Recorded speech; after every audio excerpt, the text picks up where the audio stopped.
একটা দিন এমন আসবে আমার আপনার চক্ষুগুলো বন্ধ হবে, কিন্তু এখন যে চক্ষুগুলো বন্ধ করলাম আবারও খোলার সুযোগ আছে, খুলে দেখতে পারবো। কিন্তু এমন দিন চলে আসবে ওই দিন আর আমাদের চক্ষুগুলো খুলতে পারবো না। হঠাৎ করে আমার আপনার প্রাণবায়ুটা উড়ে যাবে, আমি আপনি তাকায় দেখবো মধ্যরাত্রে আমার আপনার প্রাণবায়ুটা উড়ে গেছে। আমার সন্তানগুলো পাশের রুমে বসে কান্নাকাটি করে, আমার স্ত্রী হাউমাউ করিয়া কাঁদে, আমার সন্তান মেয়ে কাঁদে, সবাই কাঁদবে।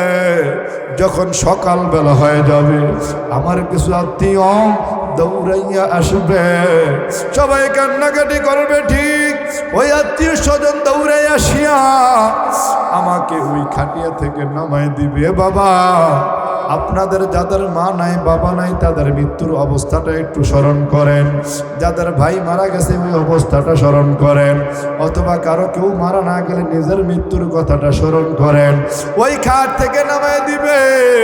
খাট থেকে নামানোর পরে একবার কি লক্ষ্য করছেন আমার আপনার গায়ের জামাগুলো খুলবে না, বেলেট দিয়া কাটিয়া আমার ওপর একটা সাদা চাদর বিছাইয়া দিবি, আমার গায়ে একটা গোড়ার চাদর বিছাইয়া ডেকে দিবি।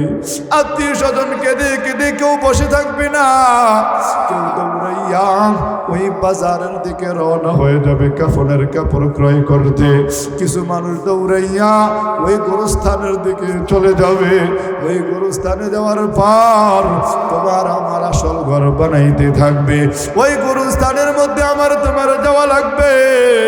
ইহা হাম সব মুসাফির হাই কবর আখের ঠিকানা, তুই আগে রওয়ানা হাই তুই পিছে রওয়ানা।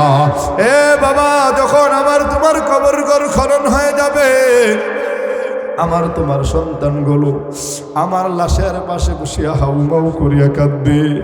আমার মা যদি বেঁচে থাকে মা বলবে, বাবা ওরে খোকা,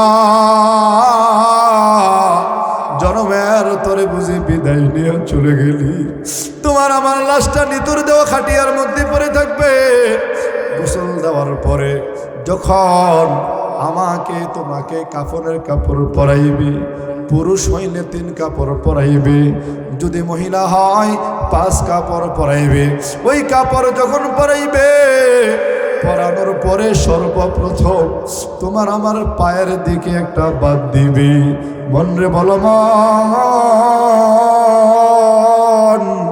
এই পাও দ্বারা বুঝি আর কোনোদিন হাঁটতে পারবো না, এই পাও দ্বারা বুঝি আর কোথাও যেতে পারবো না। তারপরে আমার তোমার এই পেট বরাবর আরেকটা বাদ দিয়ে ফেলবে। মন রে বলো মন, আর কোনোদিন এই পিঠ কিংবা কাইনের মধ্যে কোনো কিছু নিতে পারবো না, আজ বুঝি শেষ হয়ে গেল। তারপরে একটু পরে তোমার আমার মাথার দিকে মুড়াইয়া একটা বাদ দিবে।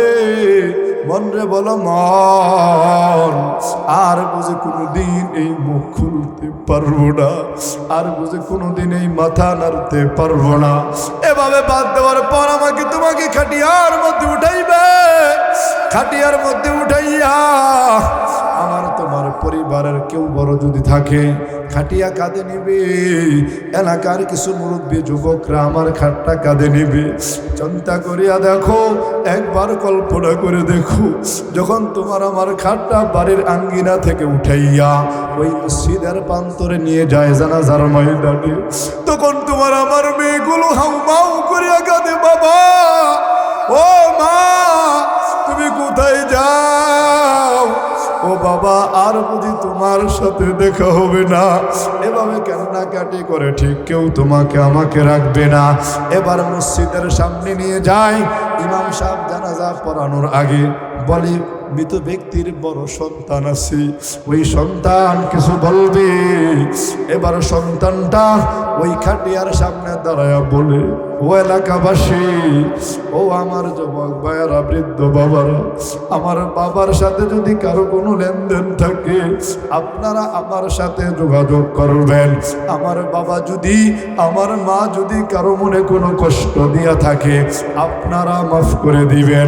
এভাবে ক্ষমা চাইয়া তোমার আমার সন্তান ওই লাশটা কাঁধে নিয়া ওই যে শেষ ঠিকানা গুরুস্থানের দিকে নিয়ে যায়। নিয়ে যাওয়ার সাথে সাথে তোমার সন্তানও কবরের পাশে দাঁড়ায়া যায়, লাফ দিয়া ওই কবরের মধ্যে নেমে যায়। নামার পরে বলে, আমার বাবাকে আমার কোলে একটু দাও। ওই বাবারে কোলে নেওয়ার পর ওই সন্তান চোখের পানি সারিয়া বলে, বাবা, ও গো বাবা, এমন একটা সময় আমি তোমাকে কোলে নিলাম, তোমাকে তো বেশিক্ষণ রাখতে পারবো না।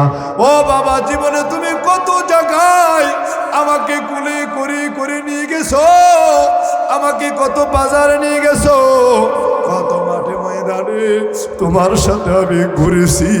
আজকে এমন একটা সময় তোমারে কোলে নিলাম, বেশিক্ষণ রাখতে পারবো না। এই কথা বলিয়া ওই সন্তান তোমাকে আমাকে গোরস্থানে শোয়াইয়া মুখের মুষ্টিটা খুলিয়া শেষবারের মতো তোমার আমার চেহারার দিকে তাকাইবে, তাকাইয়া বলবে, বাবা, জনমের তোরে বুঝে তোমাকে বিদায় দিলাম। তাকাইয়া বলবে, মা, জনমের তোরে বুঝে তোমাকে বিদায় দিয়ে দিলাম। আমার তোমাকে দিনের বেলাও মাটি দিবে।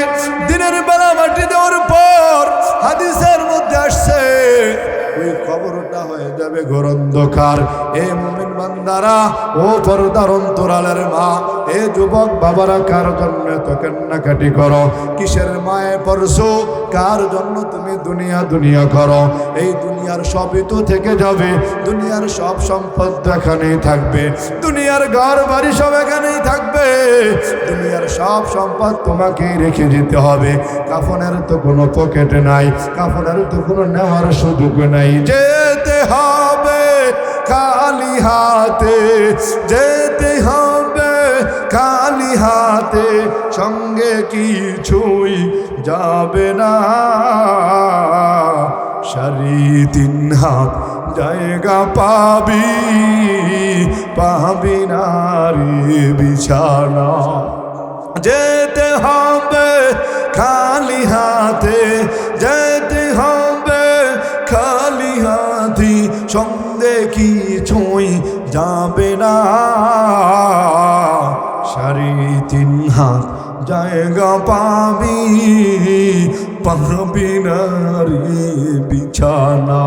আজকে তুমি যাদের লাগি শুধুই পাগল পারা, যেতে হবে একা একা, যেতে হবে একা একা, কেউ যাবে না তারা। ছাড়িতে হইবে মায়ারি বন্ধন, ছাড়িতে হইবে মায়ারি বন্ধন, সাদের এই বালাখানা। 3.5 হাত জায়গা পাবি, পাবি নারী বিছানা। 3.5 হাত জায়গা পাবি, পাবি নারী ঠিকানা। कौनैन का मुख्तार खुदा तुमको बनाया, कौनैन का मुख्तार खुदा तुमको बनाया, उम्मत की निगहबान खुदा तुमको बनाया, उम्मत की निगहबान खुदा तुमको बनाया। या रब मेरे आँखों में समा जाए मदीना, या रब मेरे आँखों में समा जाए मदीना, मुद्दत से मेरे दिल में तमन्नाए मदीना, मुद्दत से मेरे दिल में तमन्नाए मदीना। मैं दूर हूँ मजबूर हूँ ऐ सैयद आलम, मैं दूर हूँ मजबूर हूँ ऐ सैयद आलम, दीदार दिखाते नहीं आवाज सुना दो दीदार दिखाते नहीं आवाज सुना दो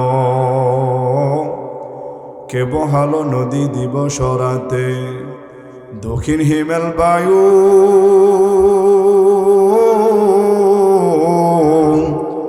কোথায় হতে পেলি রে মানুষ তোর জীবনের আয়ু জবান খুলে জোরে বলেন আমাদের আয়ু দিয়েছেন কে আরো জোরে বলেন না কে কে বহালো নদী দিবস রাতে দক্ষিণ হিমেল বায়ু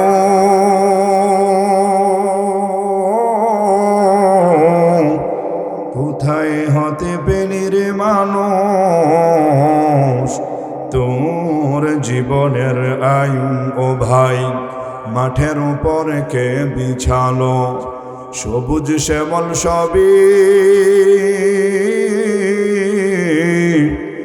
সকালে বেলাকে উঠায় গো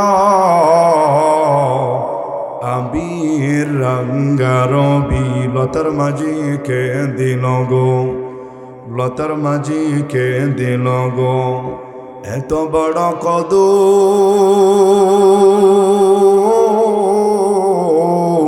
কারা দেশে মৌমাছিরা মৌচাকে দেয় মধু আল্লাহু আকবার বলেন শিমুল গাছে কে দিল গো শিমুল গাছে কে দিল গো নরম নরম তুলা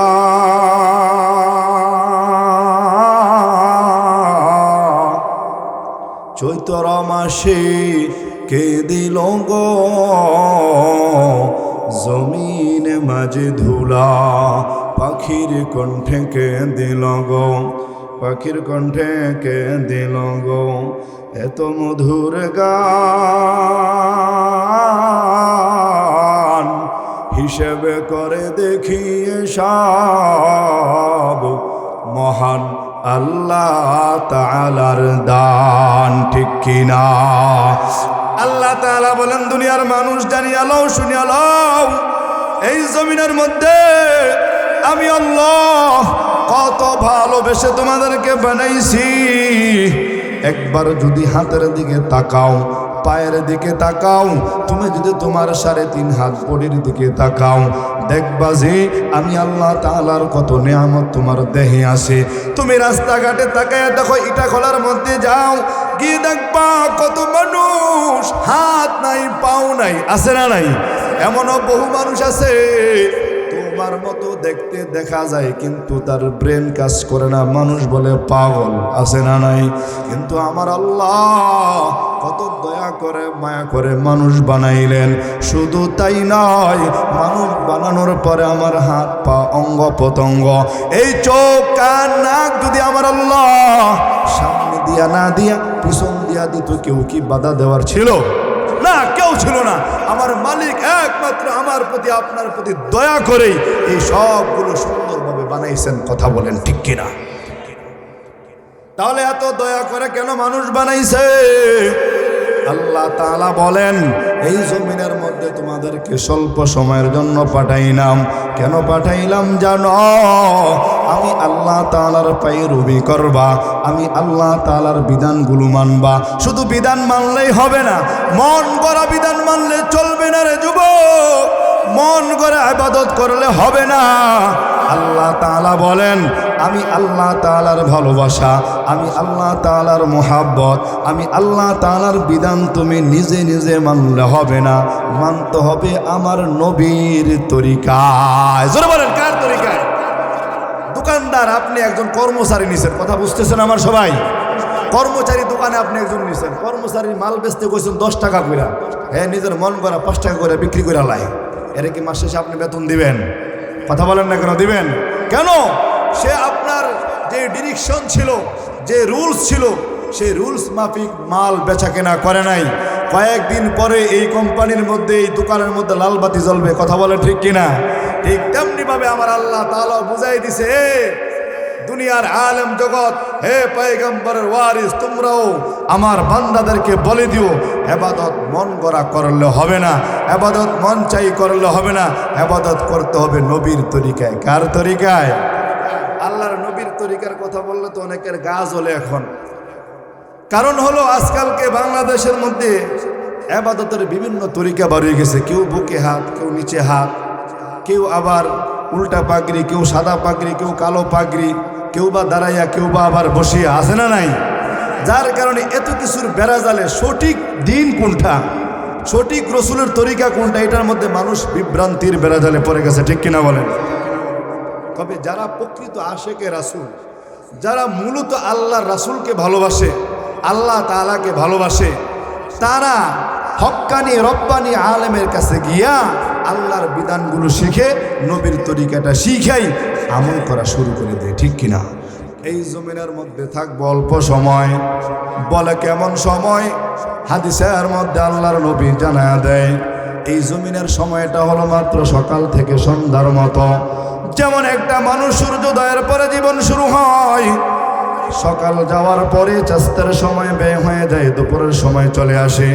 যেমনি ভাবে আবার মাগরিবের সময় ওই যে সন্ধ্যার আকাশে সূর্যটা ডুবে যায়, ঠিক তেমনি ভাবে আমার আপনার অনেকের জীবন, কারো 10 বছর, 20 বছর, 30 বছর, 40 বছর, 50 বছরের জীবন শেষ হওয়ার সাথে সাথে আমার আপনার জীবন নামক সূর্যটা ডুবে যায়।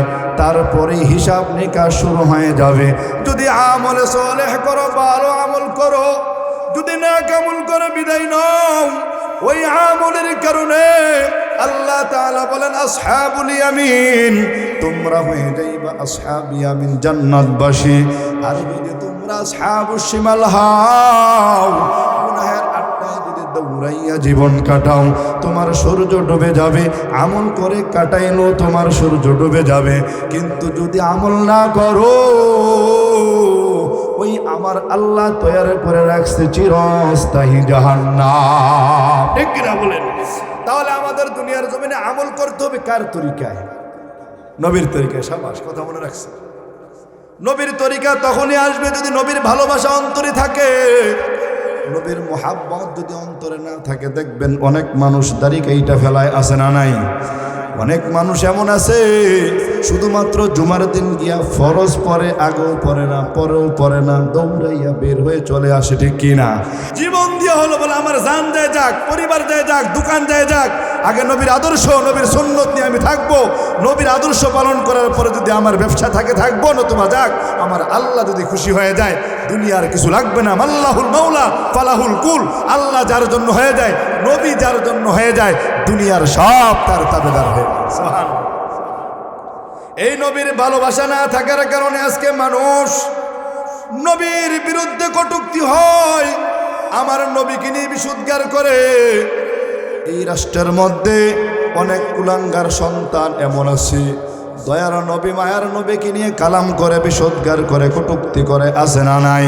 কিন্তু তোমার আমার অন্তরে একটু ব্যথা লাগে না বলে ওইটা ওই বলছে ওর ব্যাপার, ওই এলাকায় বলছে ওই এলাকার ব্যাপার, আমি তুমি এই কথা বলিয়া জিম্মাদারি ছেড়ে দেই না। না, এ মুমিন মুসলমান, একবার চিন্তা করিয়া দেখো, আমার নবীর জন্য উহুদের প্রান্তরে সাহাবায়ে কেরাম যখন প্রাথমিক অবস্থায় একটু পরাজয় বরণ করতেছিল, আবু সুফিয়ান যখন ওই পাহাড় দিয়ে নেমে আল্লাহর নবীকে অতর্কিত হামলা করেছিল, সাহাবায়ে কেরাম নবীকে চারদিক দিয়ে ঘিরে ফেলছে। সাহাবায়ে কেরামের কথা হলো, আল্লাহর নবীর গায়ে যেন একটা পশমের ফোঁটাও না লাগে। আমাদের জীবন যাইলে যাবে, বারবার শহীদ হয়ে যাব, তারপরও দয়ার নবী, মায়ার নবীর গায়ে একটা ফুলের আঁচড়ও লাগতে দিব না। ঠিক কিনা বলে? এটা ছিল সাহাবায়ে কেরামের আদর্শ। সাহাবায়ে কেরাম একটা জাহিলি যুগে ছিল, তারা ছিল অজ্ঞ মানুষ, আমাদের চেয়েও অজ্ঞ ছিল। আমরা তো সম্ভ্রান্ত ফ্যামিলি জন্মগ্রহণ করেছি, আমাদের বাপ দাদা শিক্ষিত সমাজের মধ্যে জন্মগ্রহণ করলাম। এই সাহাবায়ে কেরাম দুনিয়ার জমিনে যখন আগমন করে, তারা ছিল জাহিলে যুগে, মারামারি, হানাহানি, ডাকাতি করত।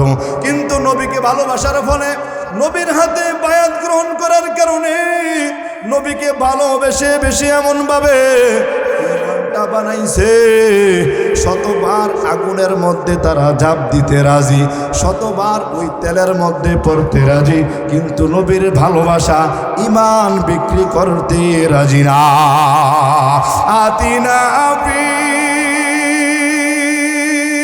দার দুনিয়া না হাসান, আতিনা ফি দারে উকবানা হাসান, ইয়া গিয়াসাল মুস্তাগীসিন আহদিনা লাফতিখারা বিল উলুমি ওয়াল গিনা।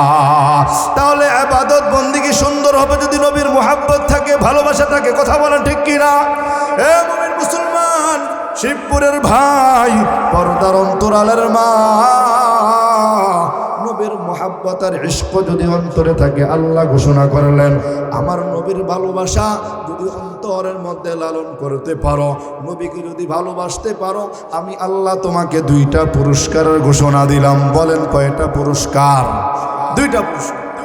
আল্লাহ তাআলা কোরআনের মধ্যে জানায় দেয়, কুল ইন কুনতুম তুহিব্বুনাল্লাহ ফাত্তাবিউনি ইউহিব্বুকুমুল্লাহ ওয়া ইয়াগফির লাকুম যুনুবাকুম ওয়াল্লাহু গফুরুর রহিম। এই কালামে জিন্দা কোরআনে হাকিম, হিকমতে উলা ইয়াজালাস্তু কদিম। আল্লাহ তাআলা বলে দুনিয়ার জমিনে তুমি যদি নবীকে ভালোবাসো, যদি আমি আল্লাহ তাআলাকে ভালোবাসতে চাও, আমি আল্লাহ তাআলার বিধানগুলো পালন করতে চাও, নবীকে ভালোবাসো, নবীকে মুহাব্বত করো, নবীর জন্য জীবন দাও, নবীর জন্য পাগল পারা হয়ে যাও। ও যুবক ভাই, একবার চিন্তা করিয়া দেখো, আল্লাহর নবীর জন্য সাহাবায়ে কেরাম কেমন পাগল ছিলেন। আল্লাহর নবী যখন মক্কা থেকে মদিনায় হিজরত করবে, আল্লাহর নবী মক্কাবাসী কাফেরদের যারা যন্ত্রণায় অসহ্য হয়ে গেলেন, আল্লাহর নবীর উপরে এত কষ্ট দিছে, হাদিসের মধ্যে নবী জানায়া দেয়, আল্লাহর নবী সারা দিন দাঁড়ে দাঁড়ে বারে বারে গিয়া মানুষের বাড়িতে ইসলামের দাওয়াত দিতেন, আল্লাহর রাসূলের কথা বলতেন, আল্লাহর কথা বলতেন। সন্ধ্যাবেলা যখন আল্লাহর নবী ওই বাড়ির দিকে রওনা হইছে, বাড়িতে আসার পাশাপাশি আল্লাহর নবী যখন মক্কার চত্বরে দাঁড়াইয়া দয়ার নবী মায়ার নবী আসরের নামাজ পড়তেছি, এ বৃদ্ধ বাবারা, এ যুবক ভাইয়েরা, নবীর মুহাব্বতের কথা মনে করিয়া দিলটা নরম করো, একবার দিলের কানে শুনিয়া দেখো। আল্লাহর নবী আসর নামাজে দাঁড়াই গেছে, আসর নামাজ পড়তেছে, ওই মক্কার কাফের মুশরিকরা উৎপেতে বসে আছে। মুহাম্মদ যখন সেজদায় যাবে, তার মাথার মধ্যে ওই পচা নারী মুড়ি ফালাইয়া দিবে। আল্লাহর নবী যখন সেজদায় চলে গেছে, নবী সেজদার মধ্যে বসে গেছে, ওই কাফের দল আল্লাহর নবীর উপর ওই পচা নারী মুড়িগুলো ফালাইল। হাদিসের মধ্যে এমন ভাবে আসছে, আল্লাহর নবীর মাথাটা আর সেজদা থেকে উঠাইতে পারে না। মক্কার চত্বর থেকে খবর গেল, ফাতেমা তুমি কোথায়? মক্কার কাফের মুশরিক বেঈমানের দল তোমার বাবার মাথার উপর ওই যে পচা বুড়িগুলো ফালাইছে, যার কারণে তোমার বাবা মাথা উঠাইতে পারে না। ফাতেমা রাদিয়াল্লাহু আনহা দৌড়াইয়া আবিয়াল মুকাররম, ও বাবা তুমি কোথায়? বাবা বাবা করে দৌড়াইয়া মক্কার চত্বরে আসিয়া দেখে ওই কাফেররা হাসি ঠাট্টা করতেছে, আমার নবী মাথা এখনো উঠাইতে পারে নাই। ফাতেমা রাদিয়াল্লাহু আনহা ওই নারী বুড়িগুলো সরাইয়া বাবার মাথাটা উঠাইল। ফাতেমা রাদিয়াল্লাহু আনহা বলে, এ বাবা তোমাকে এত কষ্ট দেয়, এত দুঃখ দেয়, এত যন্ত্রণা লাঞ্ছনা বঞ্চনা দেয়, তুমি কি আল্লাহর কাছে একটু বদদুয়া করতে পারো না? আল্লাহর নবী জানায়া দেয়, ও ফাতেমা তুমি জানো না এই কাফের মুশরিক বেঈমান তারা আল্লাহ চিনে না, আমি নবীকে চিনে না। কিন্তু আমি যদি তাদের জন্য ধ্বংসের দোয়া করি, আমি যদি তাদের জন্য বদদোয়া করি, তাহলে তো তারা ধ্বংস হয়ে যাবে। কিন্তু আমি চাই তারা চিনে না, তারা জানে না। কিন্তু ভবিষ্যৎ প্রজন্ম তাদের মধ্যে এমন আসবে, একদিন না একদিন আমি নবী হয়তো দুনিয়ার জমিনে থাকবো না, কিন্তু তাদের মধ্যে এমন মানুষ আসবে যারা আমি নবীর দিন গ্রহণ করবে, আল্লাহ তাআলার তাওহীদ এই রিসালাত গ্রহণ করবে। ইতিহাস প্রমাণ করে তাদের মধ্যে এমন মানুষ আসছে, আল্লাহ তাআলা তাদেরকে সরাসরি জান্নাতের সার্টিফিকেট দিয়েছে। এই মক্কার মধ্যেই তো সব, ঠিক কিনা বলেন? কিন্তু তারা নবীর চিনে না, জানে না, না জানার কারণে তারা ক্ষতিগ্রস্ত হয়েছে। নবীকে ভালোবাসে নাই, তারা ধ্বংস হয়েছে। কিন্তু নবীকে যারা মুহাব্বত করছে, ভালোবাসছে, তারা দুনিয়ার মধ্যে জান্নাতের সার্টিফিকেট পেয়ে গেছে। পরকালেও আল্লাহ তাআলা তাদেরকে সফলতার জান্নাতের ঘোষণা দিয়েছে। সুবহানাল্লাহ বলেন। রাদিয়াল্লাহু আনহুম ওয়া রাদু আন, কোরআনের আয়াত আছে না নাই? আল্লাহর নবীর ভালোবাসা যদি অন্তরে না থাকে তাহলে তোমার ঈমানই নেই। কথা বলেন না কেন? নবীর মুহাব্বত যদি অন্তরে না থাকে তাহলে ঈমানে নেই। দলিল قال النبي صلى الله عليه وسلم لا يؤمن أحدكم حتى أكون أحب إليه من والده وولده والناس أجمعين। আল্লাহর নবী বলেন, ওই মানুষ ততক্ষণ পর্যন্ত পরিপূর্ণ মুমিন হইতে পারবে না, ওই মানুষ ততক্ষণ পর্যন্ত পরিপূর্ণ মুমিন বান্দা বান্দি হইতে পারবে না যতক্ষণ পর্যন্ত নিজের নফস থেকে, নিজের সন্তান সন্ততি থেকে, নিজের জান মাল সম্পদ থেকে আমি নবীর ভালোবাসা পরিপূর্ণ না থাকবে। সুবহানাল্লাহ বলেন। নবীর মুহাব্বত সবার আগে, ঠিক কিনা বলেন? নবীর মহব্বত সবার আগে, নবীর ভালোবাসা সবার আগে। আমার নেতার মহব্বত, আমার দাদার মহব্বত, আমার ক্ষমতার মহব্বত, মা বাবার মহব্বত। আমার মা বাবা যদি আমাকে নবীর বিরুদ্ধে কথা বলে, নবীর বিরুদ্ধে আচরণ করে, আমার নবীকে নিয়ে কটূক্তি করে, তাহলে আমি আরও কিছু মানতে পারি। কিন্তু নবীর বিশুদ্ধার, নবীর কটূক্তি মানতে পারি না, তখন আমি আর চিনব না কে আমার বাবা, কে আমার মা। কথা বলে ঠিক কিনা? কখন আসবে এই জজবা? কখন আসবে? নবীর মহব্বত থাকতে হবে, নবীর ইশক প্রেম থাকতে হবে। সাহাবায়ে কেরাম শিক্ষা দিয়ে গেছে, আমার নবীকে তোমরা যদি এরকম ভালোবাসতে পারো তোমরাও সফল হইবা। আল্লাহর নবী সাল্লাল্লাহু আলাইহি সাল্লামের কথাটা বলতেছিলাম। মক্কার কাফের মুশরিকরা আল্লাহর নবীকে জ্বালাতন করতে করতে, নির্যাতন করতে করতে অবস্থা বড় খারাপ। আল্লাহর নবী অসহ্য হয়ে গেছে। আল্লাহ তাআলা স্বয়ং নিজেই ফরমান জারি করছে, রাসূল আমি আপনারে একটা দিন বলবো, আপনি মক্কা ছেড়ে মদিনায় চলে যান, আপনার কষ্ট আমার আর সহ্য হয় না। এই মক্কার ভূমি আপনি ছেড়ে দেন, এই মক্কার ভূমি আর আপনি থাইকেন না। আল্লাহর নবীকে বহুদিন আগে আল্লাহ তাআলা ইশারাতান বলে দিয়েছে। আল্লাহর নবী খবর শোনার সাথে সাথে আল্লাহর নবীর সবচেয়ে বড় সাহাবী সিদ্দিক আকবর হযরত আবু বকর রাদিয়াল্লাহু আনহুকে ডাক দিয়া বললেন, ও আবু বকর, আমি তোমাকে একটা পয়গাম জানায়া দেই, আমি তোমাকে একটা ঘোষণা দিয়া দেই। এই মক্কায় আর বেশি দিন থাকা হবে না। এই মক্কা থেকে আমি একদিন বিদায় নিয়ে মদিনায় চলে যাব, মক্কা থেকে হিজরত করে মদিনায় চলে যাব। আবু বকর রাদিয়াল্লাহু আনহু শোনার সাথে সাথে নবীর জন্য চোখের পানিগুলো ছেড়ে দিল। আল্লাহর নবীর জন্য পাগল পারা হয়ে গেল। হায়রে, নবীর খেদমত করতে পারি নাই, নবীর কদর করতে পারি নাই। যেই সাহাবায়ে কেরামের ব্যাপারে আল্লাহ তাআলা দুনিয়ার মধ্যে জান্নাতের সার্টিফিকেট দিয়া দিলেন। আশারায়ে মুবাশশারা সাহাবী আবু বকর। আবু বকর ডাক দিয়া বলে, নবী, তাহলে কি আমরা আপনার খেদমত করতে পারি না? আল্লাহর নবী বলে, না না, এটা উপরওয়ালার আদেশ, আল্লাহ তাআলাই ঘোষণা করেছে। একদিন যায়, দুই দিন যায়, বহুদিন যায়, বহুদিন চলে যাওয়ার পরে, অনেক দিন যাওয়ার পরে আল্লাহর নবী আলী রাদিয়াল্লাহু আনহুকে ডাক দিয়া বলে, ও আলী, তুমি আমার জামাতা, আমার কাছে এই মক্কার অনেক মানুষ, অনেক সম্পদ আমানত রাখছে, আমার কাছে অনেক মক্কার লোকেরা আমানত রাখছে। আমি তো মক্কা থেকে মদিনায় চলে যাব, কিন্তু আমি যদি এই সম্পদ না দেওয়া যায় মানুষ আমাকে বিশ্বাসঘাতক বলবে। অথচ এই মক্কার লোকেরা আমাকে আল আমিন, আমাকে বিশ্বাসী বলে তারা স্বীকৃতি দিয়েছে।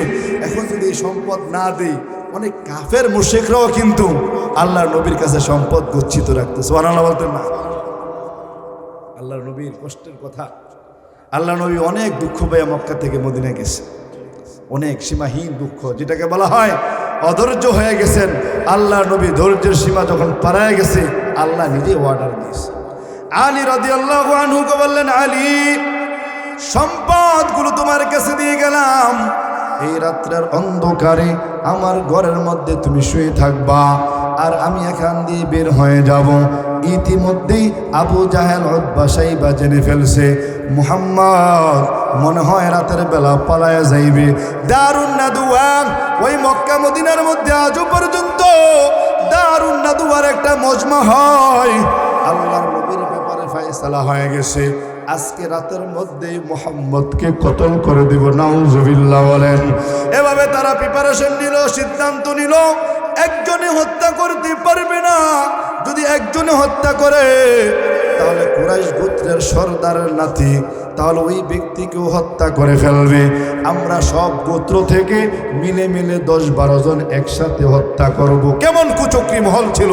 এরকম ষড়যন্ত্রকারী বর্তমান সমাজে আছে না নাই?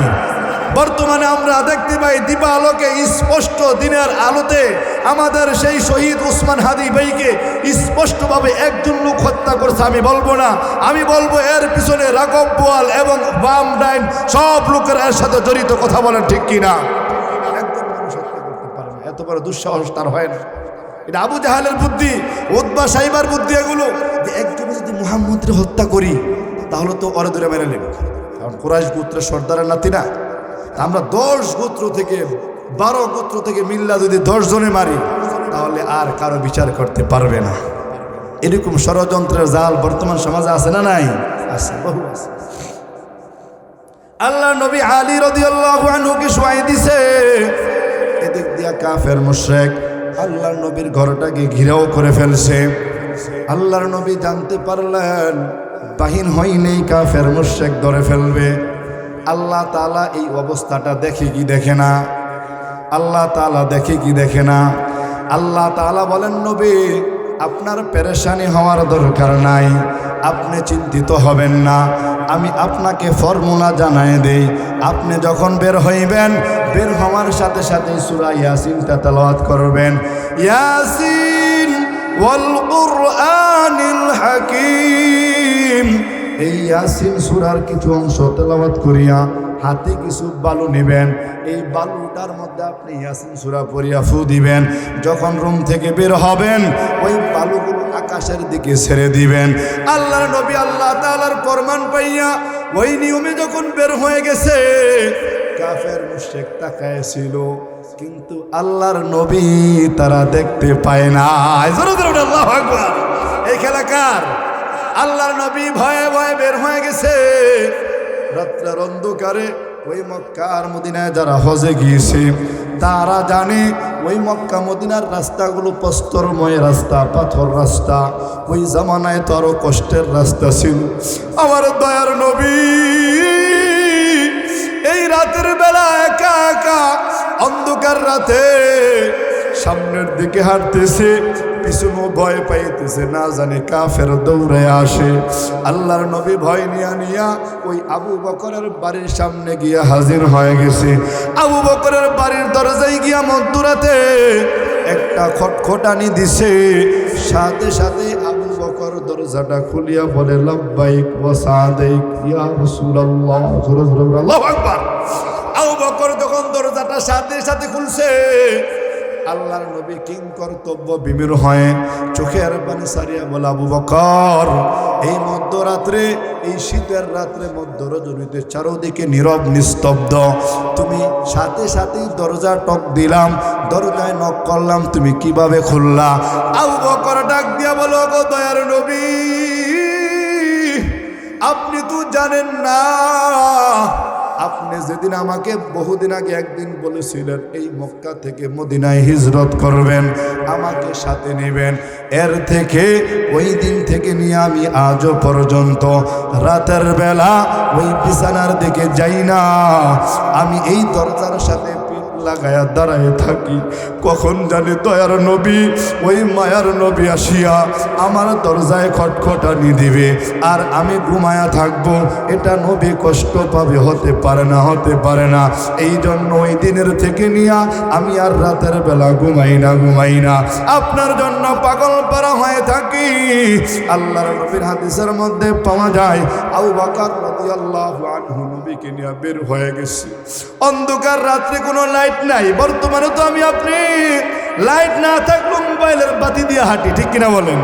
আমাদের হাতে কত ডিজিটাল পদ্ধতি আছে। ওই যে মক্কার প্রান্তরে ওই মরুকান্তর এলাকার মধ্যে কোনো বাতি নাই, কোনো আলো নাই। আধার রাত্রে আল্লাহর নবী হাঁটতেছে, আবু বকর হাঁটতেছে। আবু বকর হাঁটতে গিয়া যেই কথাটা আপনাদেরকে বুঝাইতে চাইলাম, আবু বকর রাদিয়াল্লাহু আনহু আল্লাহর নবীকে নিয়ে অদূর পথে অচেনা পথে রওনা হয়ে গেছে।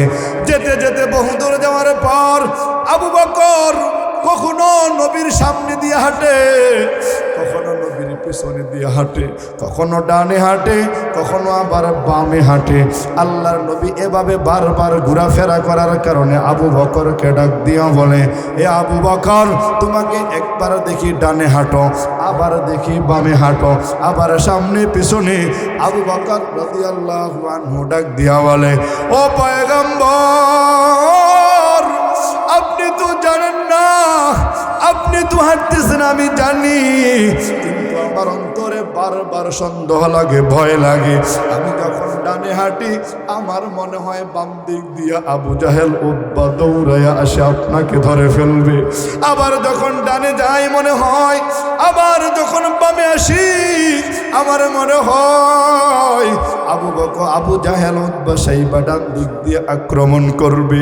আমি থাকা অবস্থায় যদি আপনাকে ওই কাফের মুশরিকের দল আক্রমণ করে ফেলে, হাসরের ময়দানে আমি আল্লাহর কাছে কি জবাব দেব? আল্লাহ তাআলা যদি প্রশ্ন করে, আবু বকর, তুমি তো আমার পেয়ারা নবীর সাথে ছিলা, তুমি থাকা অবস্থায় আমার নবীর গায়ে কিভাবে আঘাত করলো, আমার নবীকে কিভাবে আক্রমণ করলো, সেদিন তো আমার আর কোনো জবাব নাই, কোনো জবাব নাই।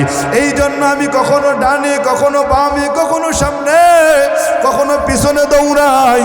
আল্লাহর নবী আকাশের দিকে তাকায়া বলে, আল্লাহ, তুমি আবু বকরের এই মেহনত গুলো দেখা রাখো, আবু বকরের এই মোহাব্বত লিখে রাখো।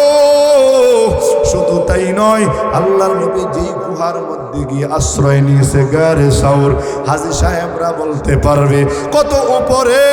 ওই গারে সাউরের মধ্যে আল্লাহর নবীকে বলে, ওগো নবী, আপনি সাথে সাথে প্রবেশ কইরেন না, আপনি বাহিরে দাঁড়ান, আমি ভিতরে ঢুকে দেখি কি অবস্থা। হাদিসের মধ্যে নবী জানায়া দেয়, ওই গুহার মধ্যে আবু বকর ঢুকার পরে দেখে অনেকগুলো গর্ত আছে না নাই? এই ঘটনা আপনারা জানেন, জানলে কি হবে? আমল তো নাই, জানলে কি লাভ? জানার নাম কামিয়াবি না, মানার নাম কামিয়াবি। আল্লাহর নবী রক্ত ভেজা, রক্তে মাংসে ভরা যেই দিন আল্লাহ নবী রক্ত জড়িয়েছেন, কত কষ্ট সহ্য, কত দুঃখ যাতনা বঞ্চনা লাঞ্ছনা সহ্য করেছেন এই দিনের জন্য, এই উম্মতে মুহাম্মদের জন্য। আজকে আপনারা বুকে হাত দিয়া বলেন, বর্তমানে নবীর সুন্নাহ মোতাবেক, নবীর ভালোবাসা মোতাবেক মানুষ কি কম না বেশি?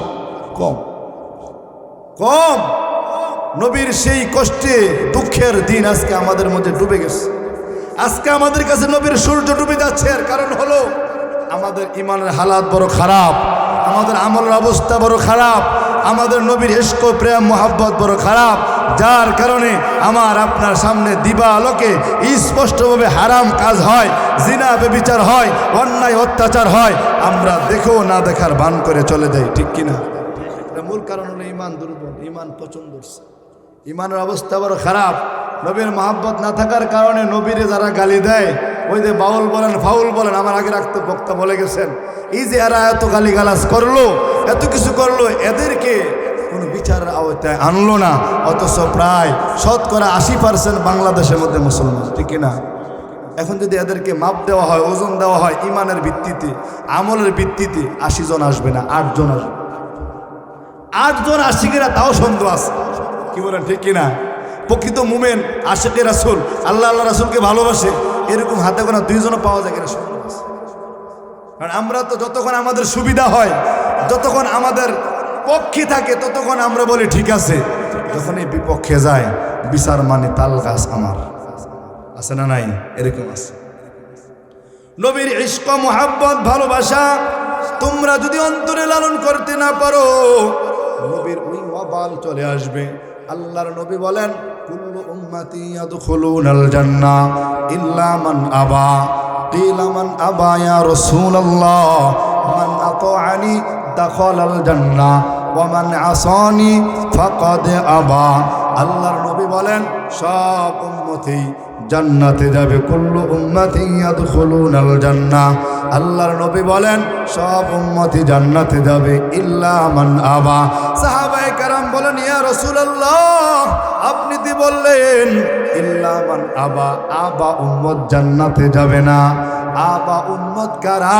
আল্লাহর নবী বলেন, মান আতাআনি দাখালাল জান্নাহ ওয়া মান আসানি ফাকাদ আবা।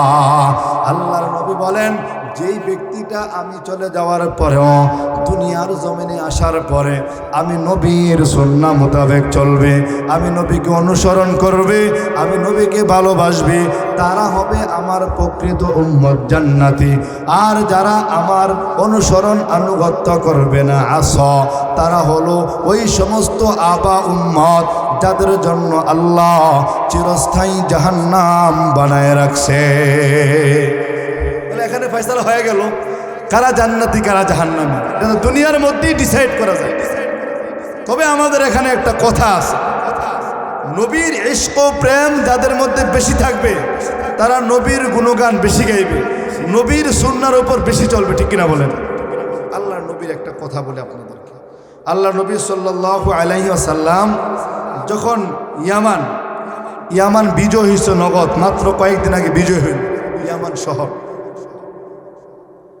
তো ইয়ামান শহরের মধ্যে যখন ইসলাম বিজয় লাভ করলো, সেখানে মানুষগুলো সবগুলো মুসলমান ছিল না, অমুসলিমের সংখ্যায় বেশি ছিল।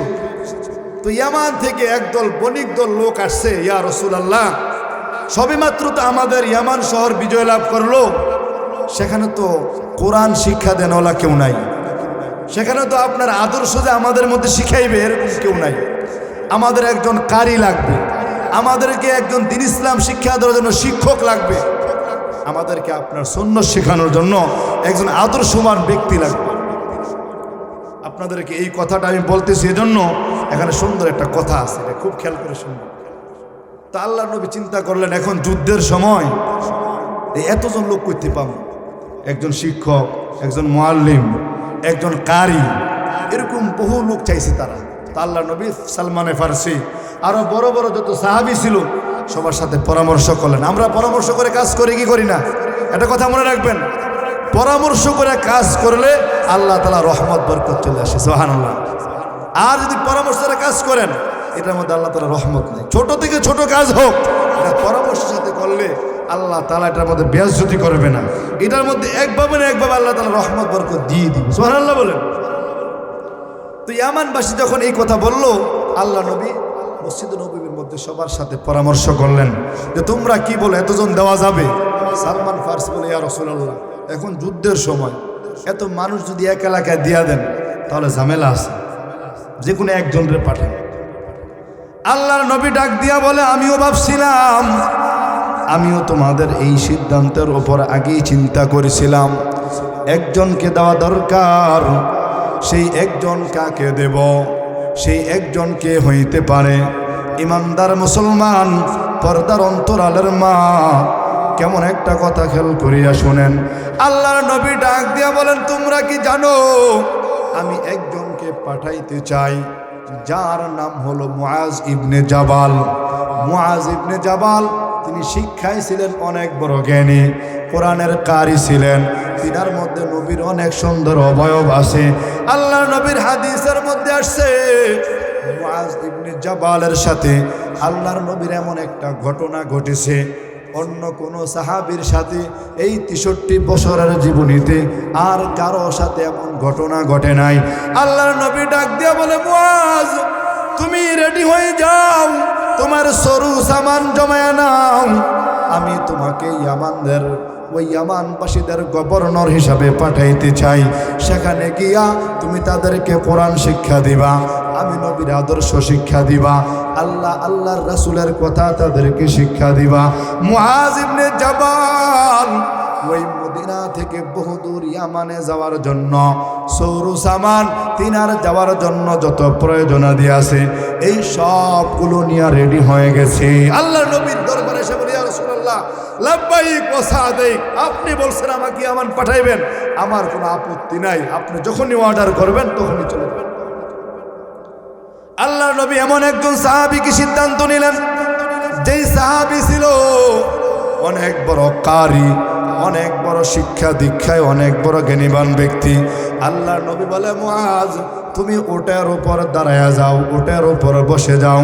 আল্লাহর নবীর হাদিসের মধ্যে শব্দগুলো যেভাবে আসছে আমি ঠিক তেমনি ভাবে বলতেছি। আল্লাহর নবী ওটের লাগামটা হাতে নিয়া সামনে যাইতেছে, অথবা মুআজের ঘোড়াটা উটটা সামনে যাইতেছে, আল্লাহর নবী পিছনে হেঁটে হেঁটে নিজে দেয়া যাইতেছে।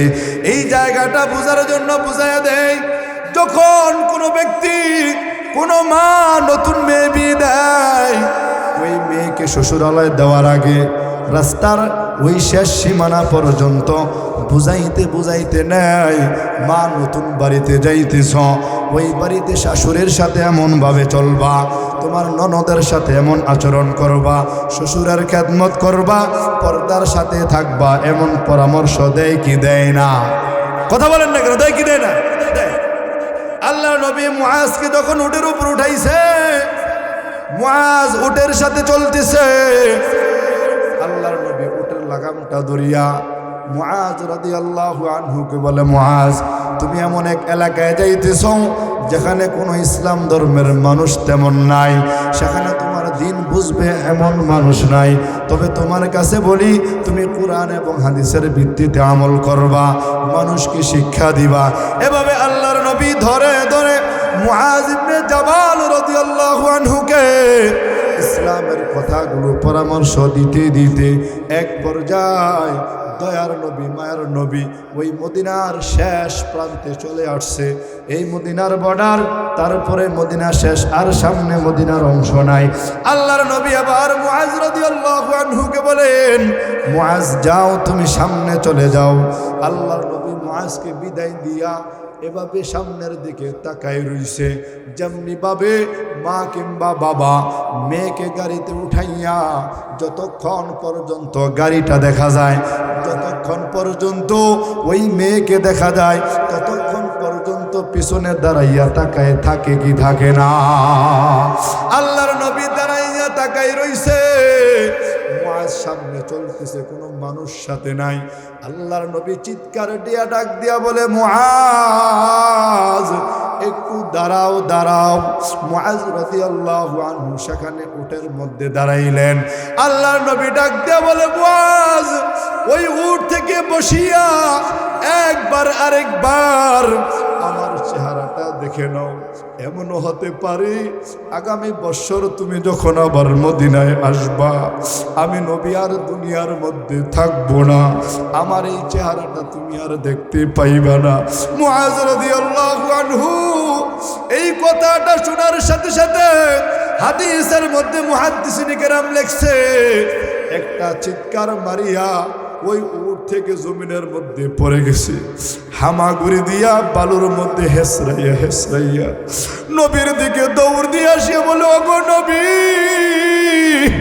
আপনি আমাকে কত দূরে পাঠাই দিতেছেন, আমাকে আপনি এত দূরে পাঠাইতেছে, আমি বুঝি আর আপনার চেহারাটা দেখতে পাইব না, এই মদিনার অলিতে গলিতে আর বুঝি আপনার সাথে হাঁটতে পারবো না। ও গো দয়ার নবী, আর বুঝি আপনার পিছনে দাঁড়াইয়া নামাজ পড়তে পারবো না, আর বুঝি আপনার মুখ নিঃসৃত বাণী শুনতে পাইব না। মুআজ রাদিয়াল্লাহু আনহু ওই চোখে চোখের পানিগুলো সারিয়া হাউমাউ করিয়া কান্নাকাটি শুরু করে দিব। আল্লাহর নবী বাবার ভূমিকা নিয়া মুআজের চোখের পানিগুলো মুছিয়ার বলে, মুআজ তুমি তো আমি নবীর জামানা পাইছো, আমি নবীর পিছনে কত নামাজ পড়ছো, আমি নবীর সাথে কত এলাকায় যুদ্ধে তুমি গিয়েছো, আমি নবীর সাথে মদিনার অলিতে গলিতে ঘুরেছ, কিন্তু তুমি কি জানো ও মুআজ, আজকে তো তুমি নবীর জামানা পাওয়ার পরও কাঁদো, কিন্তু তুমিও থাকবা না আমিও থাকবো না। এই জমিনের মধ্যে আমি তুমি সবাই বিদায় নিয়ে চলে যাব। আমি নবী চলে যাওয়ার পরে হাজার হাজার বছর পরে অনেক উম্মত এই দুনিয়ার জমিনে আসবে, তারা টাকা পয়সা না থাকার কারণে ওই বাংলার জমিনে জন্মগ্রহণ করবে, অনেক দূর দূরান্তে আসবে, সম্পদ না থাকার কারণে কোনোদিন আমি নবীর রওজার সামনে আসতে পারবে না, আমি নবীর রওজাটাও দেখতে পাবে না, আমি নবীর মসজিদে নববীও দেখতে পাবে না রে মুআজ, আমি নবীর এই অলি গলিও কোনোদিন দেখতে পারবে না। ওই অসহায় দরিদ্র হওয়ার কারণে ওই দূর বাংলার মধ্যে কেঁদে কেঁদে নবী নবী বলিয়া ওই জমিন থেকে আবার বিদায় নিয়ে চলে যাবে। ও মুআজ তুমি তো নবীর সব পাইলা, তারপরও কেন কাঁদো? তবে আমি তোমাকে একটা কথা বলিয়া যাই, যেই কথাটা এখন বলবো এই বৃদ্ধ বাবা, এই যুবক ভাইয়েরা, এই পর্দার অন্তরালের মায়ে কথাটা শোনো। আল্লাহ নবী বলে, মুআজ তোমাকে সাক্ষী রাখিয়া বলি, যদিও আমি তখন থাকবো না, যদিও আমার সাহাবায়ে কেরাম থাকবে না, টাকা পয়সা না থাকার কারণে বহু দূরে তারা থাকবে, মদিনায়ও আসতে পারবে না, কিন্তু তাদের ব্যাপারে এমন একটা সিম্পটম দিয়ে যায়, এমন একটা সিস্টেম বলে দেই, যদিও তারা মক্কা থেকে মদিনা থেকে হাজার মাইল দূরে থাকবে, কিন্তু তাদের মধ্যে যদি ওই আমলটা পাওয়া যায়, তাদের মধ্যে যদি ওই নিদর্শন পাওয়া যায়, তাহলে তারা দূরে থাকবে, কিন্তু দূরে থাকলেও অসুবিধা নাই, অসুবিধা নাই, তারা আমি নবীর সাথে জান্নাতে যাবে। সুবহানাল্লাহ বলেন। আল্লাহর নবী বলে, মুআজ তাহলে সেই নিয়মটা কি? আল্লাহর নবী বলেন, মান আহাব্বা সুন্নতি ফাকাদ আহাব্বানি ওয়া মান আহাব্বানি কানা মাই ফিল জান্নাহ। আল্লাহর নবী বলেন, যেই ব্যক্তি হাজার বছর পরে আসুক অসুবিধা নাই, শত বছর পরে আসুক কোনো অসুবিধা নাই, কিন্তু দুনিয়ার জমিনের যেথাই থাকুক না কেন, যেথাই থাকুক না কেন, যেথাই তার বসবাস হোক, ওই জায়গায় থাকিয়া যদি আমি নবীর সুন্নত আঁকড়ি ধরে, আমি নবীর সুন্নত মোতাবেক জীবন সাজাই, আমি নবীর সুন্নতের মালা নিজের গলার মধ্যে পরে ফেলে, আমি নবীর সুন্নতের লেবাস নিজের গায়ের মধ্যে পরে ফেলে, আমি নবীর সুন্নতের নিশানা ওই দেহের মধ্যে গালের মধ্যে যদি নিয়ে নেই, আমি নবীর সুন্নত মোতাবেক যদি নিজের ব্যক্তি জীবন, সাংসারিক জীবন, পারিবারিক জীবন, রাষ্ট্রীয় জীবন সাজায়, তারা যদিও এই দুনিয়ার এই মদিনার চত্বরে আসতে পারে নাই, কিন্তু সুন্নতের আমলের কারণে ওই হাসরের ময়দানে আমি নবীর সাথে জান্নাতে থাকবে। নবীর সাথে জান্নাতে যেতে চাই কি চাই না? এই নবীর এলাকায় যেতে চাই কি চাই না? হাত তুলে দেখাও। আল্লাহর নবীর ওই মদিনার শহরে যাইতে চাই কি চাই না? এভাবে যাওয়া যাবে না রে ভাই। নবীর সুন্নত মোতাবেক চলো, নবীর প্রেম মোহাব্বত অন্তরে রাখো। আরব সাগর পাহাড়ি দেহব নেই কই আমার তোহরি, পাখি নই যে উড়ে যাব ডানাতে ভর করি। সবাই আরব সাগর পাহাড়ি দেহব নেহি কই আমার তোহরি, পাখি নই যে উড়ে যাব ডানাতে ভর করি। আশায় আছি সম্বল নাই আমার, আশায় আছি সম্বল নাই, করি কি উপায় মনে বড় আশায় আছে যাব মদিনায়, মনে বড় আশা ছিল যাব মদিনায়। কাফেলাতে কে যাও তুমি, কে যাও বে তোরি, কাফেলাতে কে যাও তুমি, কে যাও বে তোরি। সঙ্গে আমায় নাও নাও ভাই, খানি কৃপা করি, সঙ্গে যদি না লাও মুহুরে গিয়ে মদিনায়। এই গরিবের সালাম দিও মদিনার বাদশাহ, সঙ্গে যদি না লাও মুহুরে গিয়ে মদিনায়। এই গরিবের সালাম দিও মদিনার দরগায়। মদিনা যেতে চাই কি চাই না? মুমিন মুসলমান, মদিনায় যেতে চাইলে মদিনার আমল করতে হবে। নবীর ইশক প্রেম মোহাব্বত অন্তরে আসবে 5 কাজ করলে। বলেন কয় কাজ? জোরে বলেন না কেন, কয় কাজ? কারো খারাপ লাগতেছে ভাই? কারো কষ্ট হইতেছে? যদি বলেন কষ্ট ছেড়ে দেবে, 11টা বেজে গেছে, কারণ রাত্র অনেক গভীর। নবীকে মোহাব্বত করতে হলে, নবীকে ভালোবাসতে হলে, নবীর মোহাব্বত অন্তরে আসবে, কাজ করতে হবে কয়টা? এই 5টা কাজে আমাদেরকে আমল আজকে দিন। 1 নাম্বার আমল হলো আল্লাহর নবীর ইশক প্রেম মোহাব্বত তখনই আসবে যদি প্রতি সোমবারে আমি আপনি রোজা রাখতে পারি। বলেন কি বারে? কয়জন আছেন এখানে বৃদ্ধ বাবা এমন যে হুজুর আমি সোমবারে আমল করি? আছেন কেউ? কেউ নেই। একটা গাছিতে পুরো এলাকা কিন্তু এখানে এনে যারা ওয়াজ শুনতে আইছে, অন্তপক্ষে যারা বাড়িতে আছে এদের তুলনায় এরা ভালো, এদের মধ্যেও কিন্তু নবীর ওই আদর্শ নাই। কি বলেন ঠিক কিনা? নবীর ইশক প্রেম যে আসবে, যে 5টা কাজ হাদিসের ভাষ্য অনুযায়ী পাওয়া যায়, এই 5টার মধ্যে 1 নাম্বার হলো প্রতি সোমবার রোজা রাখা। এই আমল নবী করছে কি করে নাই? বিরুদ্ধ বাবারা, নবী সোমবার রোজা রাখছে কি রাখে নাই? রাখছে। আল্লাহ নবী রোজা রাখছে সোমবারে কেন? আল্লাহ নবীর প্রশ্ন করছি, ইয়া রাসূলুল্লাহ আপনি যে প্রতি সোমবার রোজা রাখেন কারণ কি? আল্লাহ নবী উত্তর দেয়, সাহাবায়ে কেরাম শোনো, আমি প্রতি সোমবারে রোজা রাখি 2 কারণে। 2টি কারণকে সামনে রেখে আমি রোজা রাখি। 1 নাম্বার কারণ, আমি নবী দুনিয়ার জমিনে আগমন করছি, ওয়ালিদতু ফি হাযা, এই সোমবার দিন দুনিয়ার জমিনে জন্মগ্রহণ করেছি আমি। এই জন্য এই সোমবার দিনে আমার মিলাদ, আমি আমার জন্মদিন পালন করি রোজা রাইখা। সুবহানাল্লাহ বলতেন না? আল্লাহর নবী জন্মদিন পালন করে সোমবার দিন রোজা রাইখা। আর কিছু পেট পূজারি মাজার পূজারি বাবা আছে, দরবার আছে, এরা নবীর ঈদে মিলাদুন নবী পালন করে ঢোল ফিটায়, আছে না নাই?